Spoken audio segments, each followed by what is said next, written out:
Hi, I'm Rachel with Winston Instruments. We are a US-based company dedicated to developing high-quality automotive technology for your drive. We help bring modern functionality to your vehicle simply and reliably. If you own a 2014 to 2017 Acura MDX, this video is for you. The Apple CarPlay and Android Auto system you purchased was designed specifically for your vehicle, and in this video, we'll walk you through exactly how to install it. Once installed, you'll have access to turn-by-turn navigation using Google Maps or Apple Maps, Siri voice commands for hands-free calls and messaging, access to apps like Spotify, Apple Music, or podcasts, real-time traffic, and the best part is you won't lose any factory functionality, including the backup camera. We designed this system to be DIY friendly, and the goal of this video is to make the process as simple and straightforward as possible. To walk you through the full installation, we are going to head over to Aaron, our lead technician here at Winston Instruments. This is an upgrade you won't regret. Let's get started. So your first step is going to be to disconnect your battery.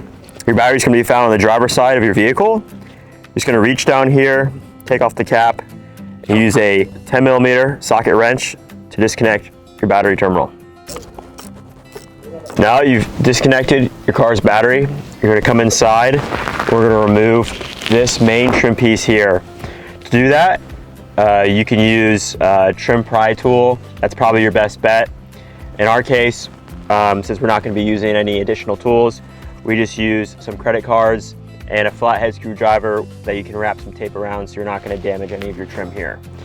And you're going to start at this bottom lip here, wedging those tools in here, and then once you can get it up a little bit, get your fingers in, you're just going to firmly but gently just start to pull this trim piece off here.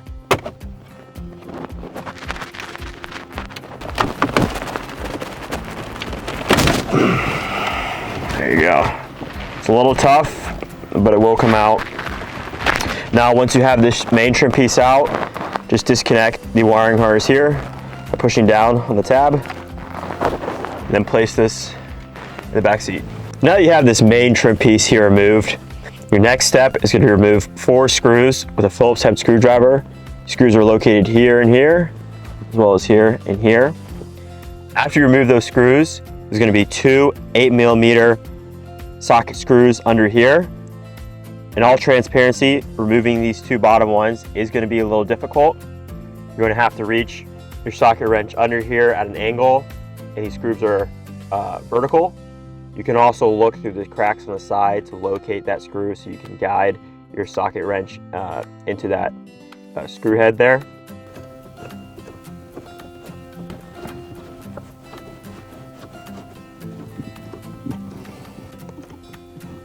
Now, once all your screws are loose, take them and place them somewhere safe. You will be reinstalling these. Now, with all these screws removed, now take your 8mm socket wrench.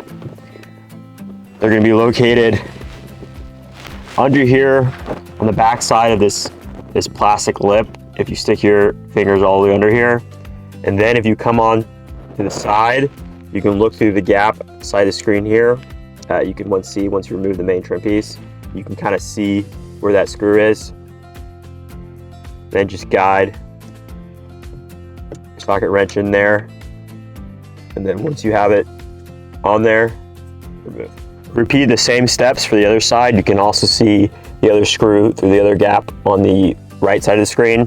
And these are what the 2 screws should look like. You're going to need an 8mm head for your socket wrench. Now we can pull out this head unit and display. Once you get it to around here, there's going to be 2 wiring harnesses. You first want to disconnect. The first one is below here. There's a little lip tab you can push down on. Remove that. The next one, just pull out a little bit more. It's going to be at the top here. And it's just going to be a smaller wiring harness. There's going to be a tab. Just going to press down on. It should slide right out. Looks like that. Once you have those 2 removed, take your unit, pull out. Now take your main wiring harness, and we're going to locate 3 main wiring harness we're going to have to disconnect from the factory head unit here. Those are going to be this one here, and then one more back here. don't worry. The wiring harnesses that you have will only fit into the correct terminals. So if you accidentally remove the wrong one, it's not going to fit. So you just put it back and then find the correct one and remove.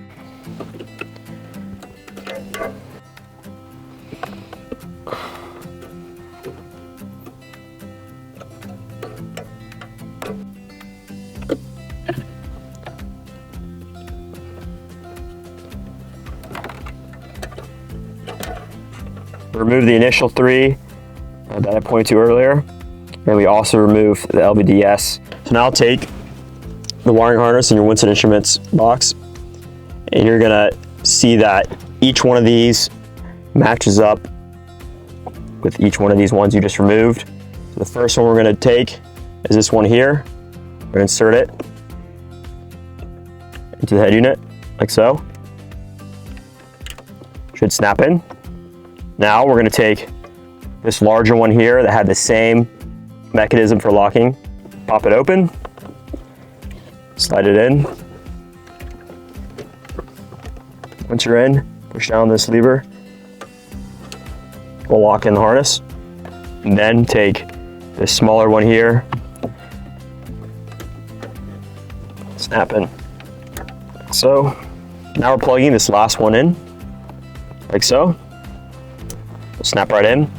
Then, now that you have all of those plugged in, you can now take all the factory ends and insert them into the female ends of the Winston Instruments wires that you have in your box. LVDS wire, snap in like so. Now for the other wiring harnesses. This female end here, this is the factory male. Snap in like that. Do the same with this female end here. Remember, open.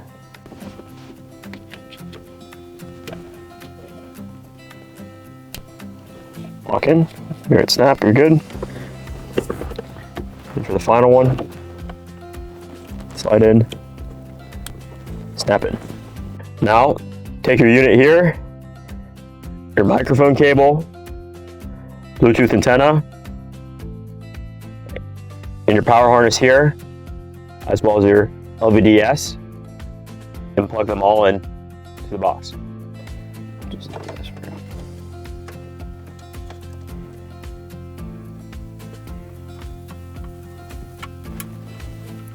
Snapped in. Now for the mic. Insert. Power harness.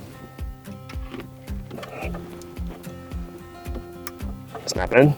Do the Bluetooth antenna going into this Wi-Fi slot here. Take the cover off.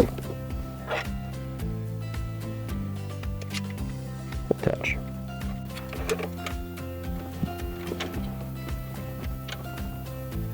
Now with everything connected, we're going to place the box as well as your whole unit back in, making sure all the wires are neatly placed in, nothing's kinked, and you're not putting too much pressure on your head unit here. Make sure when you're putting the head unit back in, before you do that, you plug this wiring harness back into the top of the unit here.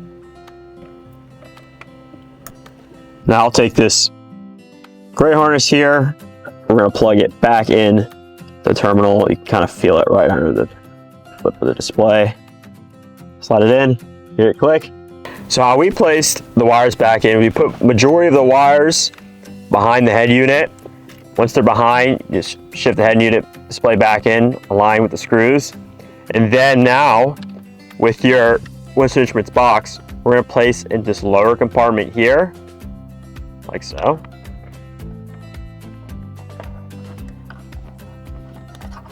Making sure not to pinch or lodge any wires against the frame. That might become pinched when you put the trim piece back on.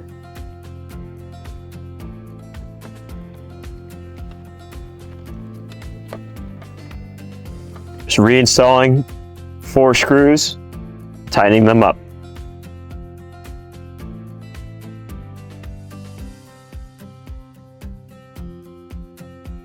Then take those two 8mm screws.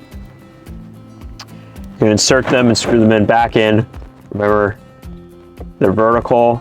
You kind of feel just under this lip. You can use this side angle here to see where they fit into. Now, we're gonna grab our main trim piece from the back seat. We just have one more connection here.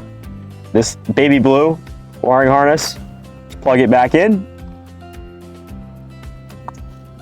Snap in, and take your main trim piece. Remember, make sure you didn't have any of the wires sticking out that could get pinched. Find those ventilation cavities. Snugly place that trim piece back in, should snap in. And that's it. Your CarPlay and Android Auto is now installed. All right, back outside, pop the hood again, locate that terminal that you disconnected from, reconnect it, tighten it down with your 10mm socket wrench, and then it should be good to go. Welcome back. Your Acura MDX now features Apple CarPlay or Android Auto on the factory screen without losing any factory functionality. Check out our other video on how to set it up and pair your phone. If you have any questions or concerns, email us at customersupport@winstoninstruments.com. Thanks for watching and enjoy the upgrade.